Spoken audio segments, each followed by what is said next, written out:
Hello again, hope everyone had a good weekend. So, Monday night update.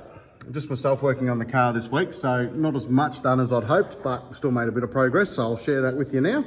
As you can see, we've had the rear bar off the car, and as we were saying in the video on Friday night, managed to get the bar mounts back to where they used to be when it was running. Minor detail, probably massively overkill, but it's just one of those things that if you know it's not right, it's going to be annoying.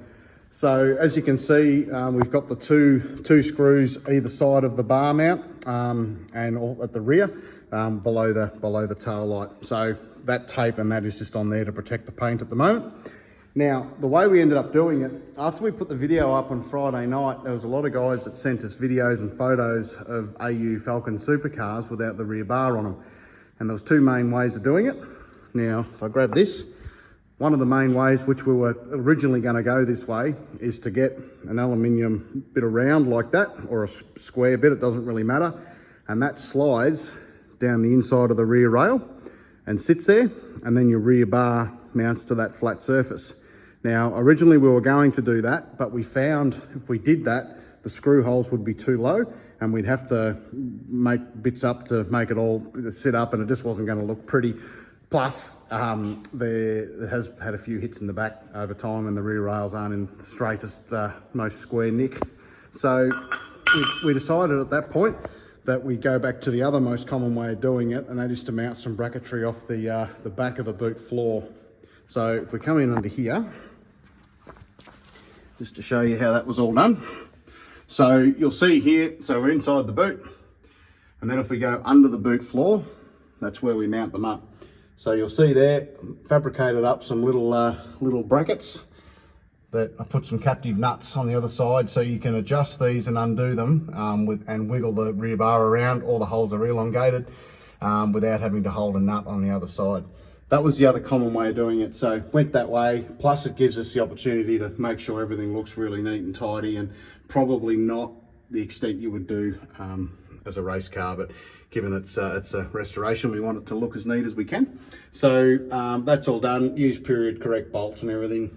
Again, probably just a bit of overkill, but we know it's right. So if I come out again, so that's all done. Got the proper washers and everything, which are on there. Need to find some that aren't black, but that'll do for now. As you can see, a lot of work to do to get everything all gapped up yet, but one other thing we did do, you'll see here there's a bit of a gap between the rear bar and the rear quarter panel. I just made up some nylon spacers just to get a measurement on those, that white piece down in there, and they'll be reproduced but made out of aluminium round, which is what they were back in the day. So got that far. Doesn't look like much, but there was a lot of messing around. I made 2 or 3 different versions of those, trying to get them right until I was happy. So that's all done. And if we go back, I also got the fuel cell out of storage. Now, need to make a few modifications to this, which I'm hoping to get underway this week, because we'll have to outsource this one. So as you can see, that's your fuel cell. That's fuel in on that side. If you have a look here, that's also a filler, but it's pointing backwards. What we need is for that to be cut off and pointing that way. Now, the reason for that, or why it's pointing backward to start with, is when it was a ride car, it was filled from the boot, and that's why it was changed. We want to revert it back to what it was as a race car for live pit stops. So if your fuel cell sits in the car that way, and that car's facing that way, you want to have your filler, one filler point there.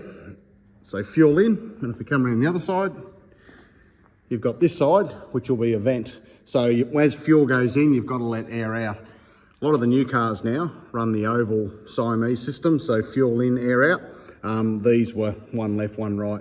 So we've got to get the fuel cell returned back to what it used to be. And your fuel filler fittings are just like that. That's just an example, which will mount up to the rear quarter panel. So we've got all that there. We've just got to service it all up and get it all looking like new again. So that was about it for this week. Hopefully have a bit bigger week this week on the car and make some more progress. And yeah, we'll push on, and as the information comes to hand, we'll share it with you, and hopefully another step closer to it being finished. So thanks again. We'll speak with you soon.